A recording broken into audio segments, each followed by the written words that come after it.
Thank you all for coming. I know it's a busy news time, so appreciate you taking the time out.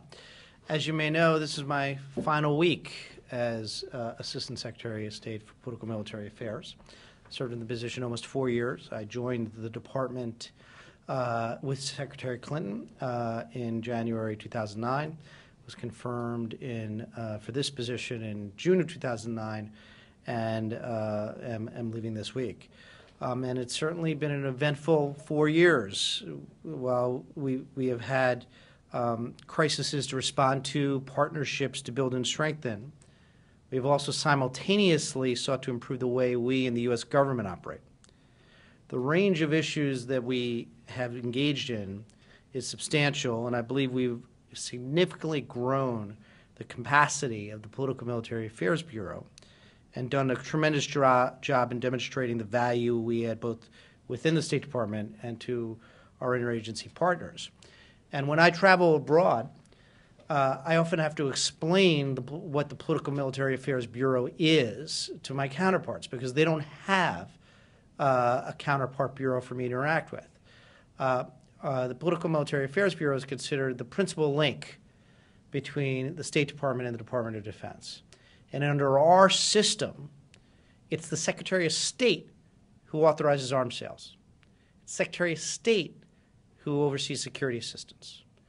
So the Political Military Affairs Bureau has the technical expertise and the global perspective to administer the Secretary's authority. And so when I visit foreign countries, I'm often dealing with both the Foreign Ministry and the Defense Ministry.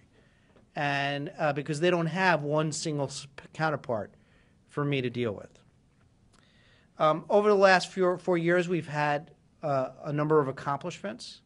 One of the biggest accomplishments has been the way we've improved the relationship between the State Department and the Department of Defense. One of the major points of emphasis for Secretary Clinton when she came into office was the need for an integrated approach to foreign policy, that would leverage all the tools at our disposal. And the Political Military Affairs Bureau has played a fundamental role in turning this idea of smart power into reality. The collaboration between State and DoD is truly unprecedented. I believe there has been a sea change in the State-DoD relationship. And it is the Political Military Affairs Bureau as the principal link between state and defense, which is at the forefront at trying to make interagency collaboration a reality. We've dramatically increased the number of personnel exchanged between departments. We signed a formal memorandum of understanding between State and DoD in January 2012, and it greatly expanded our Foreign Policy Advisor program, which will provide senior Foreign Service officers to DoD commanders, including having the first ever State Department Foreign Policy Advisor serve on the staff of the Chairman of the Joint Chiefs of Staff. We've also created the innovative Global Security Contingency Fund, which is a new joint state DoD administered security assistance fund that will better allow the United States to respond to urgent and emergent challenges. It also creates a framework of cooperation, closer cooperation with DoD. We transitioned from a military-led engagement to the Department of State civilian-led engagement in Iraq. And in many respects, my time as Assistant Secretary coincided with a new chapter in U.S.-Iraqi bilateral relations, a chapter in which the State Department will play a greater role, especially in the area of security assistance. We've also had to deal with the changing geopolitical environment over the past 4 years. And the Political Military Affairs Bureau has been at the center of the U.S. response to the so-called Arab Spring. We've had to carefully calibrate our security cooperation to the region in response to the Arab Spring. Also, during this last 4 years, we completed the largest arms sale in history to Saudi Arabia, while also ensuring that we maintained our commitments to Israel and to Israel's qualitative military edge. For some 3 decades, Israel has been the leading beneficiary of U.S. security assistance through the Foreign Military Financing Program, or FMF. And the Obama administration has been proud to carry on the legacy of robust U.S. security assistance for Israel. Indeed, we are carrying this legacy to new heights at a time when Israel needs our support to address the multifaceted threats it faces. And despite these, challenging budget times, the president, in his most recent trip to Israel, reaffirmed that our commitment to Israel is unshakable. The Bureau also led the U.S. government's response to stop MANPADS proliferation in Libya, and is focused on conventional weapons proliferation throughout the Middle East. Somali piracy, another area of where we've made a lot of progress, and I testified before the House Transportation Committee last week on our efforts on counter-piracy.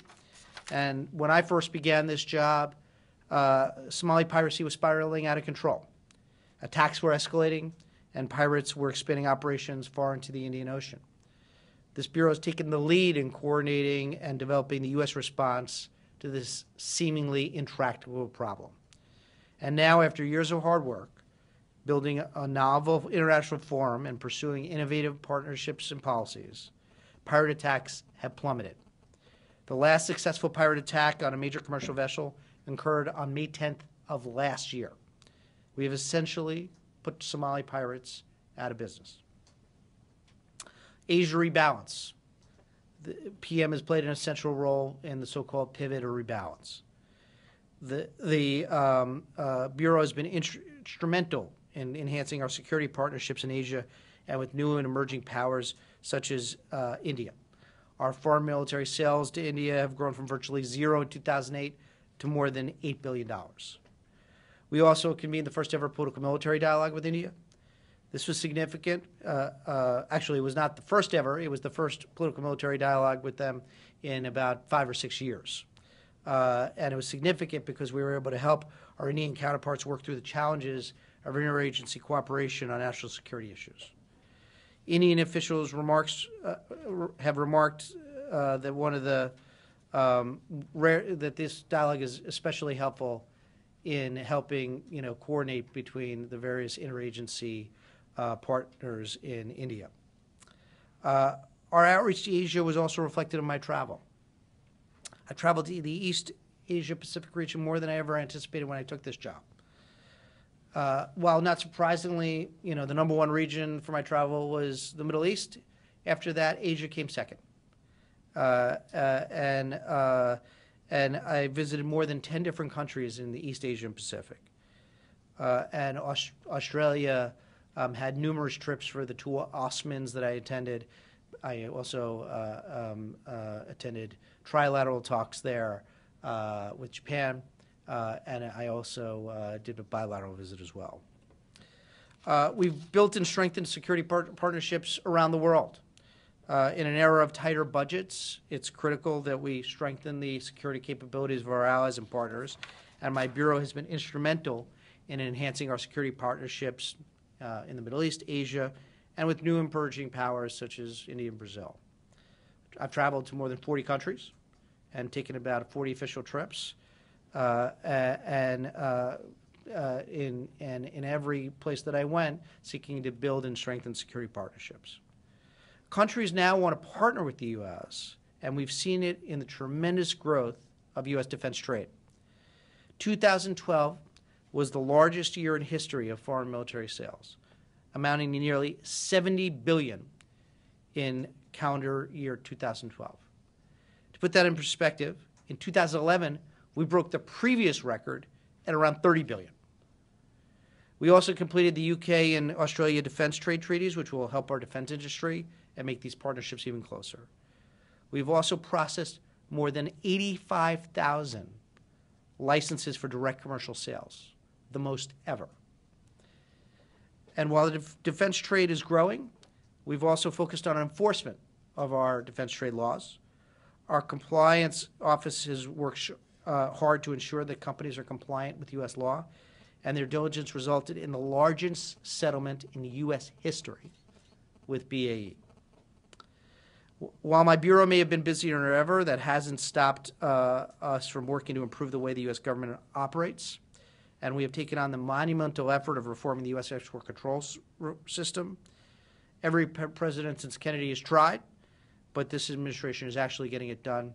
We had just actually put out a media note that notes that we have moved the first items.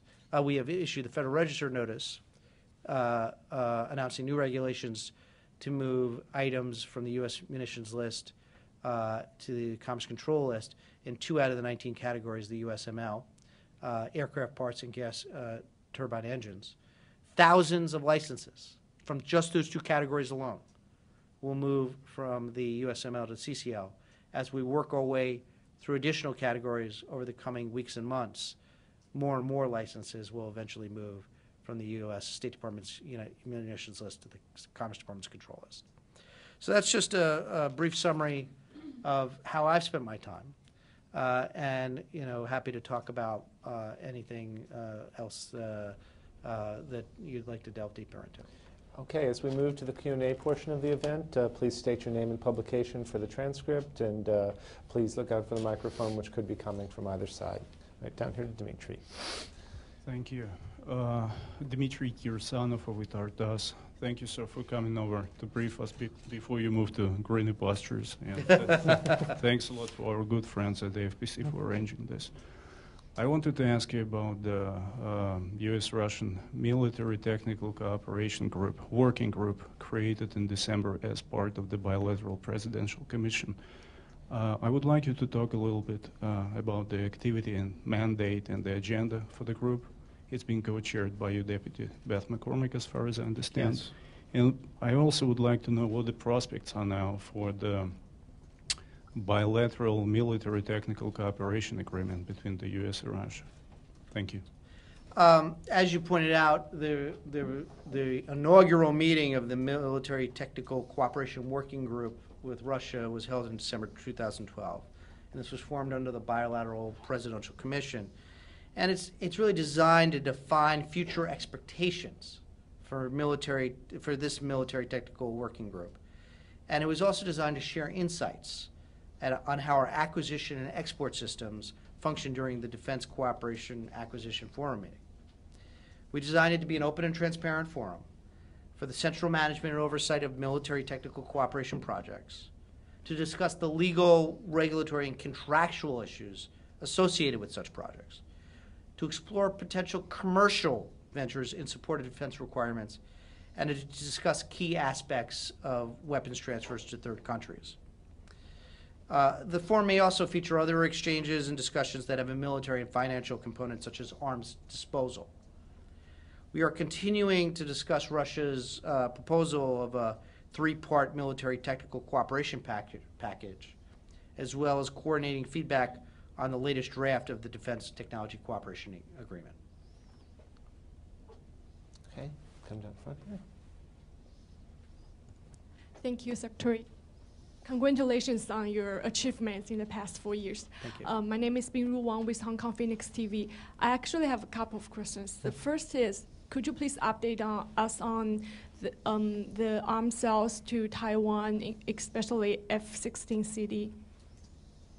Well, and this will, I know, prove frustrating to you, but we don't comment on arms sales until they're ready to be announced, and that's just a general rule. So we've had 2 robust arms sales packages to Taiwan during the Obama administration's first term.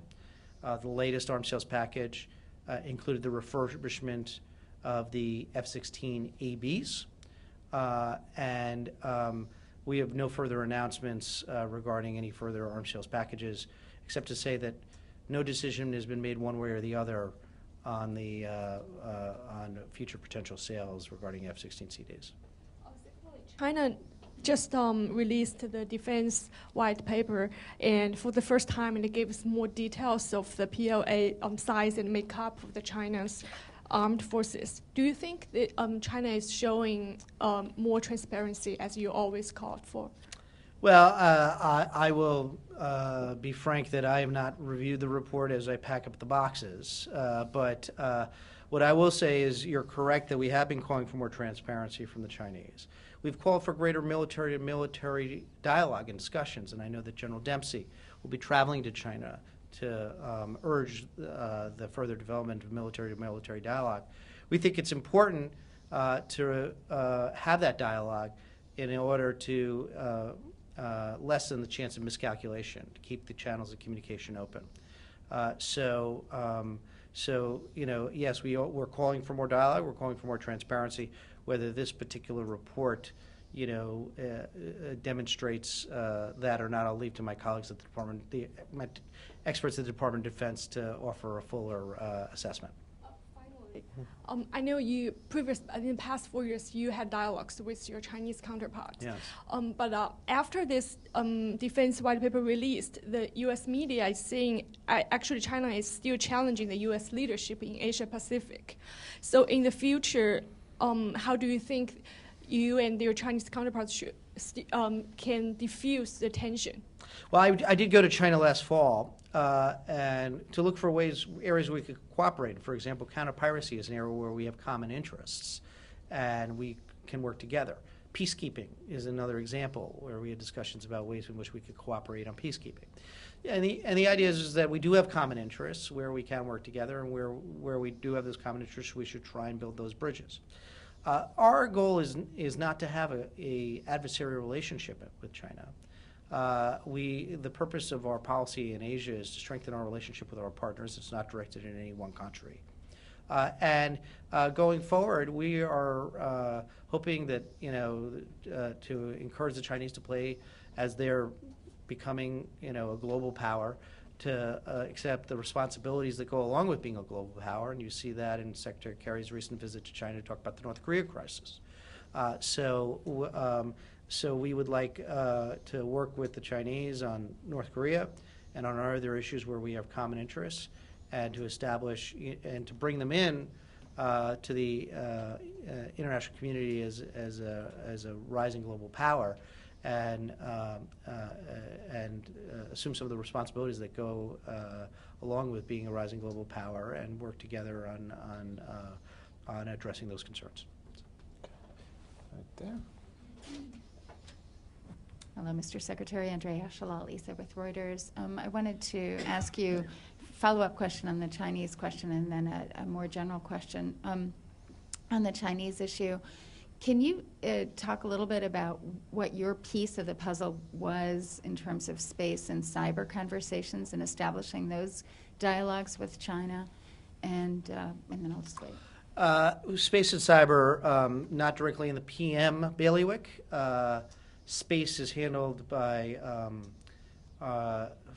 Frank Rose in our Arms Control Bureau. And cyber, we actually now have a cyber coordinator at the State Department who has been there for a couple of years, who coordinates all the different cross-cutting issues that cyber presents. So there's not just security issues, but there are economic issues, privacy issues that come into play. So our role in cyber has been to make sure that State and DoD are well synced, particularly as DoD engages in its own cyber planning. So my organization, finds the foreign policy advisor to the, who's a senior foreign service officer, to the commander of Cybercom. When there is joint planning efforts, my policy and plans office is making sure that State Department, issues are being considered in DoD's planning efforts regarding cyber.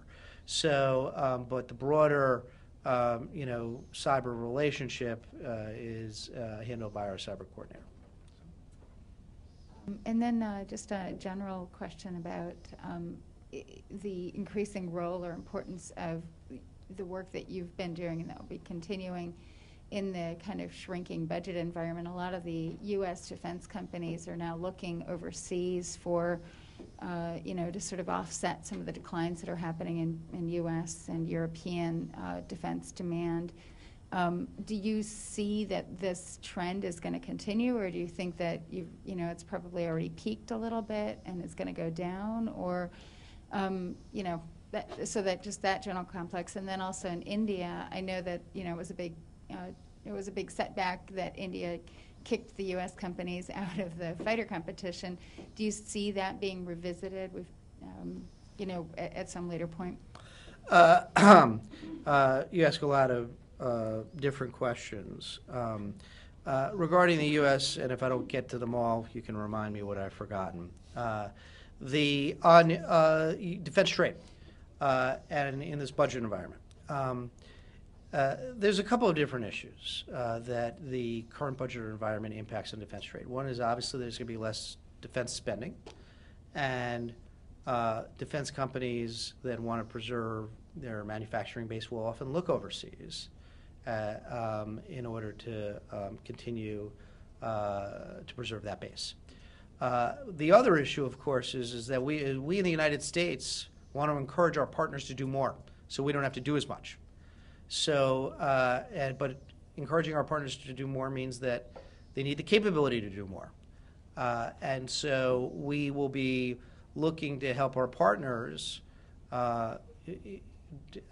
develop the capacity and capability to take on missions that we don't necessarily want to do.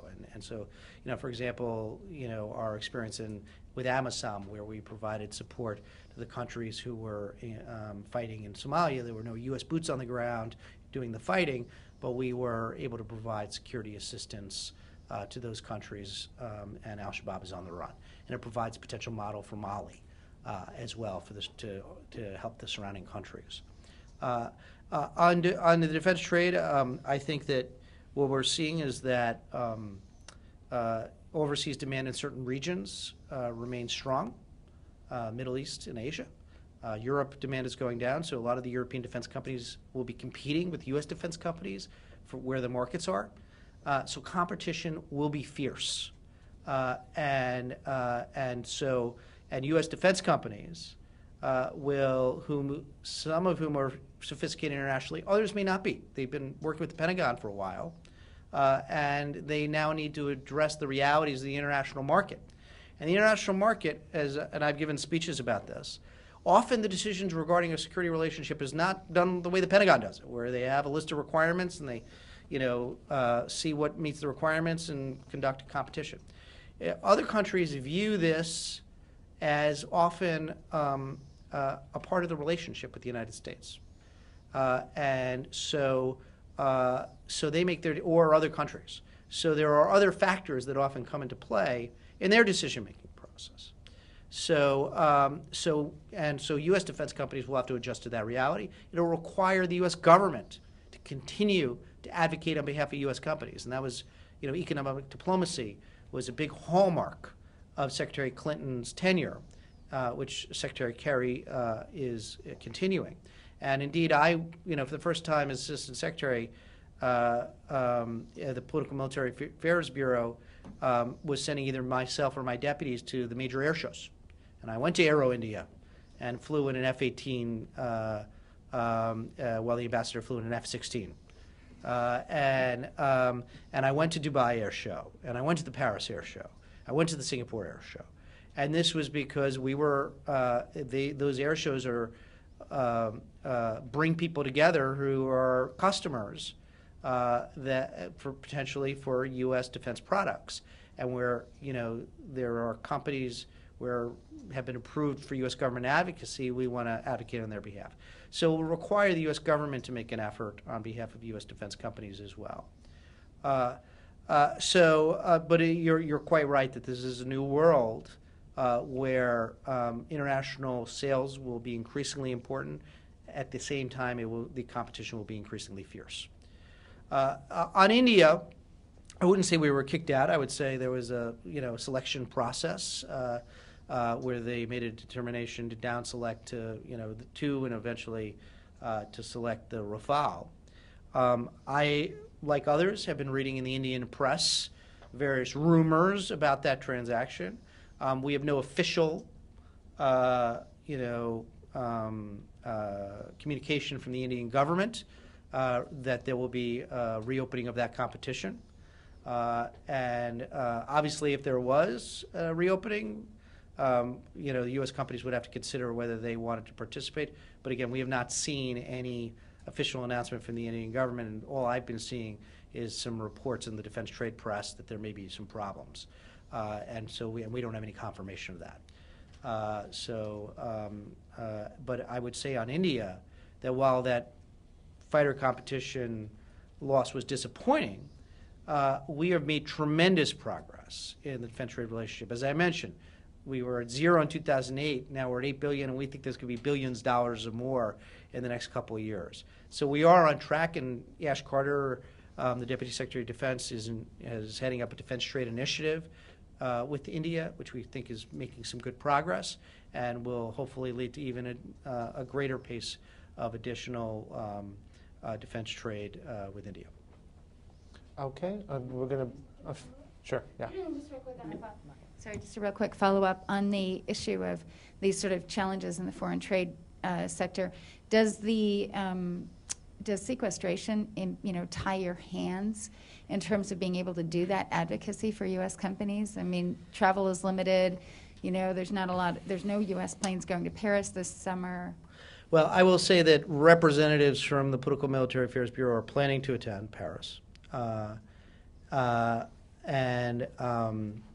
from this, and so, and I will say though that certainly sequestration does make it. You have to be, very cautious in your budget with your budget, and that may mean that we are conservative in the number of air shows that we attend because of travel costs. Paris is the immediate one, and we are planning to send someone. And again, this is not about just a trip to Paris. This is where the major defense contractors are, and a lot of customers are, and it's an opportunity to advocate on behalf of U.S. companies. The other impact of sequestration in terms of our defense trade will be on the licensing side. While we're not planning to furlough anyone, for sensitive licenses, we will rely on the Department of Defense to have the technical expertise to advise on technology security issues. And if they're forced to furlough as a result of sequestration, their response times to our requests for that information will increase, which means we won't be able to come to a decision on licenses that are held up because of the backlog at DoD caused by the furlough. And so right now, one of the great sort of revolutions since 2007 in State Department's handling of licenses is that we have reduced the processing times to now we're averaging about 17 days per license. It used to be 40 or more days. 40 to 60 days used to be. We're at about 17 days. Obviously, the most sensitive licenses take a little bit more time, but that's pretty good. However, if the Department of Defense has a backlog caused by furloughs caused by sequestration, those processing times are likely to increase. And again, at a time when we're trying to increase our defense trade, that's not the best signal to send. Okay, at this time we'll break away and take a question from New York. Please go ahead, New York. Thank you for briefing. I'm from Vietnam News Agency. Could you brief me some information about the U.S. arms sale to some ASEAN country like the Philippines or Indonesia or Vietnam or some? Well, as I mentioned, Asia has been a particular focus of mine in this position, and I think it's something that illustrates the changes in the U.S. the geopolitical vision.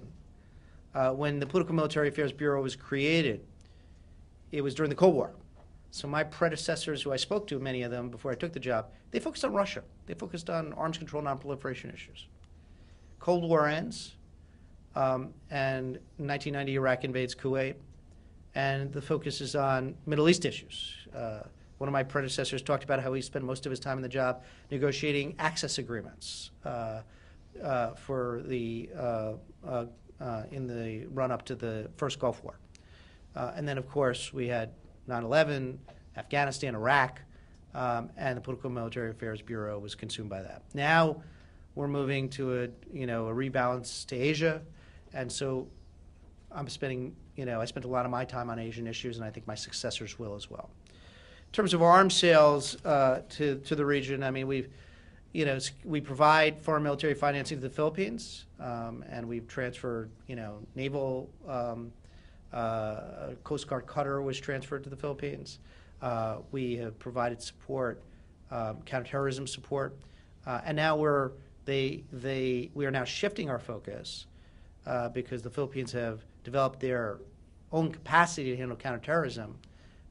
We're shifting our focus to helping improve their maritime capability at a time of increasing concerns about maritime security in that part of the world. We had in Indonesia, President Obama announced during his visit, that we would be providing F-16s, excess F-16s to Indonesia, which was a marquee sale in our defense trade relationship. Vietnam, we are exploring what might be possible in the relationship. One of the great, I think, advances that we've made during my tenure has been in the political military dialogue that was established with Vietnam before I started, but I did 3 of them. And each one, the discussions became better and more robust. And I think that, it shows that there is real potential in the U.S.-Vietnam political military relationship. And right now, we still have a policy that we won't sell lethal arms sales to Vietnam. But there's still a lot we could work together that doesn't necessarily have to be lethal. And so we are exploring that potential and those possibilities. Singapore, obviously an important partner. There's been a number of arms sales to Singapore during my tenure, and I've made a couple of trips there as well. So that's just a general sense that we've got a lot going on. There's other countries that we have a lot going on with who I haven't mentioned, but that's just off the top of my head. Okay. Are there any other questions? Okay. Well, one of the other countries that the U.S. has a very strong relationship with in Asia is South Korea. Yes. There is an active fighter competition there underway as well. What are you hearing now in terms of when that will announcement will come? Or do you think they'll be on track to do that this year as anticipated? And do you see potential for additional sales? And then just one quick follow-up on India. So in addition to the Air Force competition, the Indian Navy was also looking at some fighter planes. Do you know anything more on the status of that? And specifically on India, there was always this question of whether they would be eligible and interested in buying the F-35. On India, I don't have the latest update on their naval fighter competition. The F-35, I know that Deputy Secretary of Defense Carter was asked about this a while ago. There was a report that came out that said that there might be down the road some potential for it, but certainly no decision has been made regarding sale of F-35 to India, and it's something down the road we might talk about. But we're not. It's not something that we're discussing right now. On Korea, on the fighter competition, obviously we think that we have capable aircraft which could fill South Korea's defense needs. And in terms of the timing, I don't have a definitive answer for you on that. Although obviously, we're prepared to advocate on behalf of selecting a U.S. platform.